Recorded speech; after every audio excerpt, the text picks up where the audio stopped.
Hey guys, when I'm recording this, it is January 1st. Happy New Year! As you can see, the 53 Ford is finally moving into the garage. Follow along while we take a look at the garage and take a look at the Ford. Thanks for watching.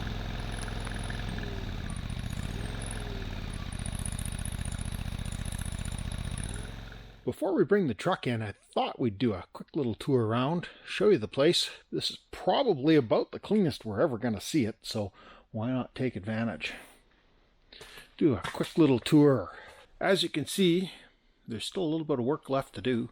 Definitely need a little bit more shelving. I'm thinking putting some upper cupboards up around on the open sections of wall, and obviously it's just vapor barrier and insulation at this point. I haven't got the inside sheeted.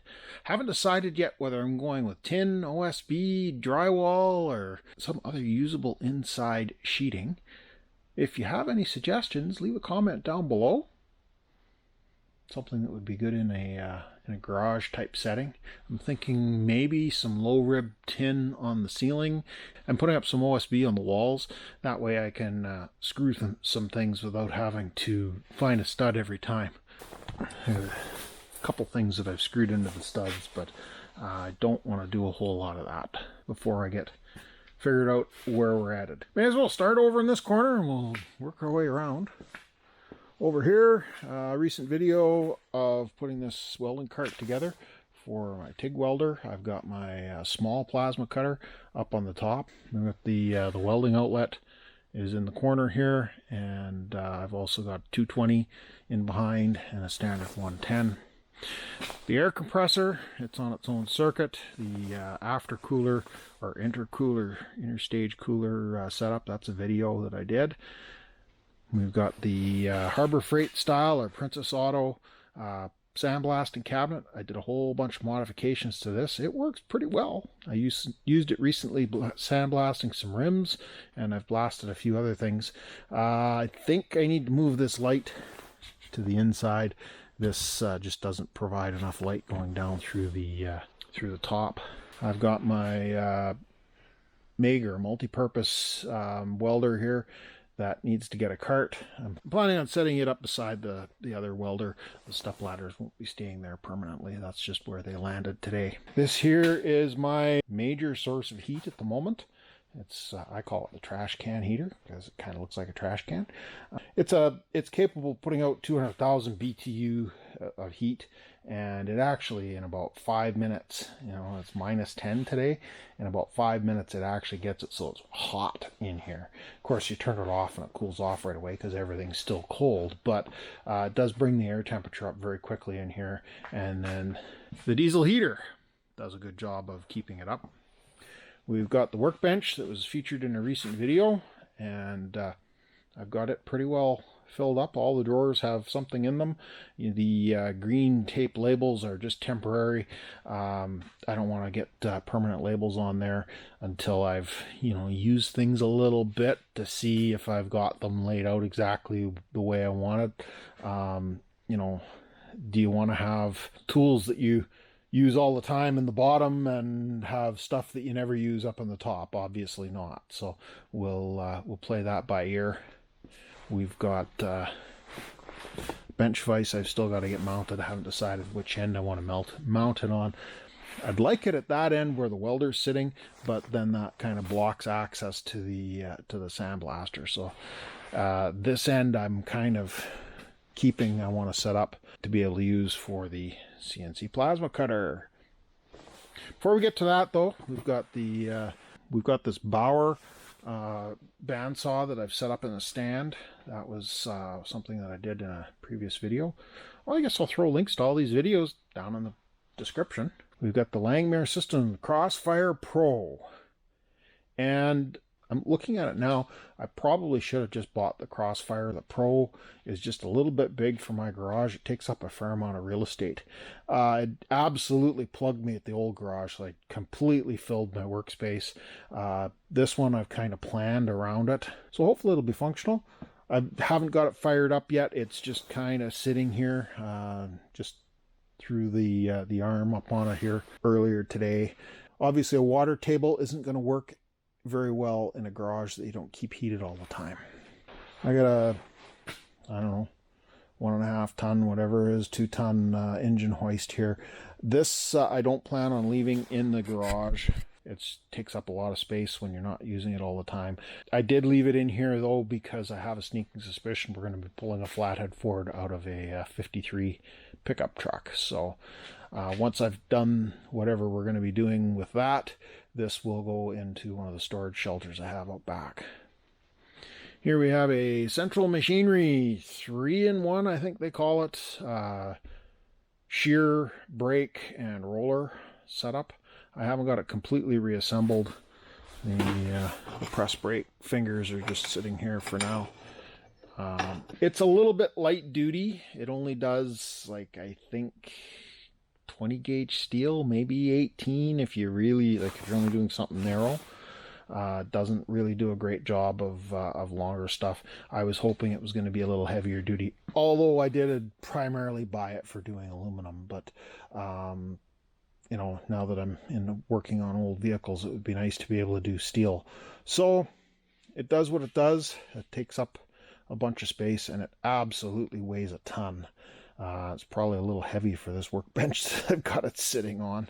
My roller toolbox obviously still needs a little bit of cleanup. This shelving unit came with the garage. It was jammed in the corner over there where the plasma cutter is, and was full of firewood. And I didn't get a chance to clean it out when I was moving stuff in here, so it was taking up a lot of space. I'd fully intended on removing this, but once I got it emptied and started looking at it, I'm like, gee, that'd be good for storage. So what I've done is I've set up these bins, kind of along the lines of like a drawer. And here's all the abrasive wheels and stuff, you know, all my grinders stuff, all in one bin. I have way more of that stuff than I thought I did.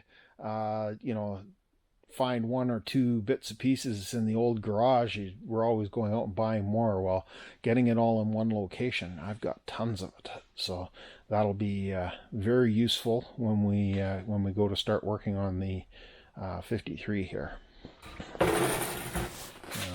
Ultrasonic cleaners, some rags, zip ties, you know, that kind of thing. Just keep it all organized. Everything's got to have a place. Over here we've got the CNC Router table. I didn't ever do a video on this. I built this thing before I started doing videos, so there was never really any videos on it. And quite honestly, I didn't use it all that much in the old garage because it got piled up with junk. And I didn't have any projects that I needed it for. Actually, I guess I did do, in some early videos, I did some GPS mounts for snowmobiles using this, and it works pretty well. You know, some improvements that could be made. I've got these T-tracks that could be embedded down into the spoiler board here. And then I got a whole bunch of clamps, hold-down clamps for parts. Probably should replace the spoil board or flip it over, because I think the other side's still brand new, and embed those tracks in there and see how it works. Still a little bit of cleanup going on here. Obviously, this over the holidays has been a major marathon cleaning session for me once I got the insulating done. Got the drill press, my lathe set up. Not much to say about that. I do have some DRO assemblies for the lathe. That could be an interesting project at some point, but I'm not really using the lathe a whole lot right now, so not really worth putting the effort into. We've got the valve grinding machine that I picked up recently. That was in another video, the Thor valve grinder. And this this toolbox is eventually going to end up in the basement studio. It's got kind of a duplicate set of tools in it, you know, some wrenches, some screwdrivers, pliers, that kind of thing. And we'll get it down in the basement studio. It's my old toolbox prior to getting the big black one, and this didn't have enough room for me as my main toolbox. I've had this since I was in high school though, so it's been a good toolbox. What I plan on putting in this location is wired up in behind as a stove plug. I've got an old stove that I use for powder coating, and that's what I plan on setting up here. And we've got the tire changing machine, the Coates Tireman. And we did some recent tire work with that, and it seemed to work all right. As I say, flat surfaces tend to collect things. This bookend, it's a project from the Long Easy plans, and I did that up one time. Turned out really good. But that needs to go in the house. Some parts for the trailer, for my flat deck trailer. Need to change out the safety pins, and just a few other bits and pieces. So that is it. Oh, the bench grinder, of course, it's on a pedestal. This barrel is going to go away. I don't need a used oil barrel here in the garage. I guess I could move it out to the back and keep it there for the near term. It was left over from the previous owner of the house. Probably should have squawked and had it removed before I took possession, but I thought I might use it. But for the amount of used oil that I'm producing, I can put it in 1 gallon jugs and just save it up till the hazardous material disposal day and get rid of it. So there we are. That is the shop. Thanks a lot for stopping by. I appreciate you taking the time to watch the video. Leave me a thumb up if you got this far, and consider subscribing if you want to see more content from Doug's Messy Garage. Maybe ring that bell icon. Thanks for watching. We'll catch you in the next mess.